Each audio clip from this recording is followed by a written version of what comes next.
Hello बच्चों, let's read the question. So the question over here says, which of the following is an inexhaustible resource? Minerals, coal, petroleum, solar radiations.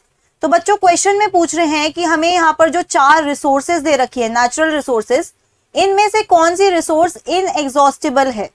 Okay, तो इस question का की concept क्या होगा? की concept would be कि ये इनएग्जॉस्टिबल रिसोर्स आखिर हम कहते किसको है. तो देखो, हमने नेचुरल रिसोर्सेज को बेसिकली 2 कैटेगरीज में बांटा हुआ है. ठीक है, अब ये जो रिसोर्सेज डिप्लीट नहीं हो सकती उनको कहते हैं हम inexhaustible resource, resources which can not be exhausted. So we can write over here resources which do not deplete as they are unlimited in nature, as they are unlimited in nature. ठीक है, ये nature में unlimited है, इसीलिए हम इन्हें क्या कहते हैं? इनएग्जॉस्टिबल, एग्जॉस्ट ना हो पाए जो. और इसी के ऑपोजिट क्या हो जाएंगी? एग्जॉस्टिबल रिसोर्सेज, जो क्या होती है?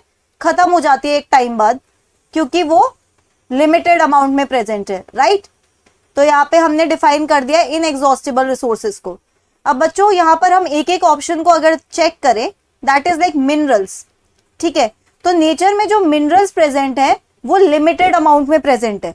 और ये जो मिनरल्स होते हैं ये बेसिकली 2 टाइप के होते हैं, मेटालिक एंड नॉन मेटालिक. ठीक है, मेटालिक के एग्जांपल में कैसे क्या क्या चले आएंगे?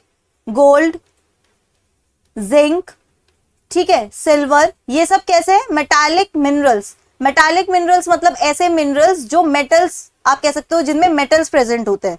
ठीक है, और ये लिमिटेड अमाउंट में प्रेजेंट है. एक टाइम बाद जो अर्थ के क्रस्ट में आपको गोल्ड मिल रहा है वो खत्म हो जाएगा अगर हमने पूरा एग्जॉस्ट कर दिया, पूरा यूज कर लिया तो. ठीक है, नॉन मेटालिक रिसोर्सेज क्या क्या है? सैंड, सिल्ट, क्ले, जिप्सम, ये सब क्या है? Non metallic. ओके, तो मिनरल रिसोर्सेज क्या होती है? ये भी लिमिटेड अमाउंट में प्रेजेंट है, अनलिमिटेड नहीं है. नेक्स्ट क्या है? कोल. तो बच्चों कोल और पेट्रोलियम हमें जो ऑप्शन में गिवन है, ये जो कोल होता है और पेट्रोलियम है, ये क्या है? फॉसिल फ्यूल्स है. और ये बनते कैसे हैं ये फॉसिल फ्यूल्स? कोल बनता है बाय डेड डिकेइंग प्लांट्स. ठीक है, और ये जो पेट्रोलियम है ये कैसे बनता है? ये बनता है प्लांट्स और एनिमल्स दोनों से. बेसिकली इसमें एनिमल्स का प्रेजेंट होता है. ठीक है, डेड डिकेइंग प्लांट्स, और यहां पे हम लिख देते हैं डिकेइंग एनिमल्स. ओके, अब हमको लगेगा कि ये इनएग्जॉस्टिबल रिसोर्स है. क्यों? क्योंकि ये एनिमल्स और प्लांट्स तो मरते रहते हैं और इनके डीकंपोजिशन से अल्टीमेटली कोल और पेट्रोलियम तो बनता रहेगा, पर ये नेचर में लिमिटेड है. क्यों लिमिटेड है? क्योंकि इनकी फॉर्मेशन, ठीक है, इनके डीकंपोजिशन वाला जो प्रोसेस है, it takes millions of years.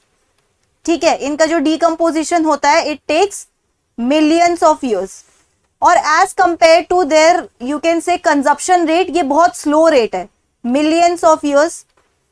और वहीं पे अगर हम बात करें इनका कंजप्शन जो हो रहा है वो क्या है? बहुत हाई रेट पे. Consumption at very high rate. तो जल्दी जल्दी अगर हम इसे यूज करेंगे तो एक पॉइंट आएगा जब ये बने भी नहीं है अभी तक और ये पूरे खत्म हो चुके हैं.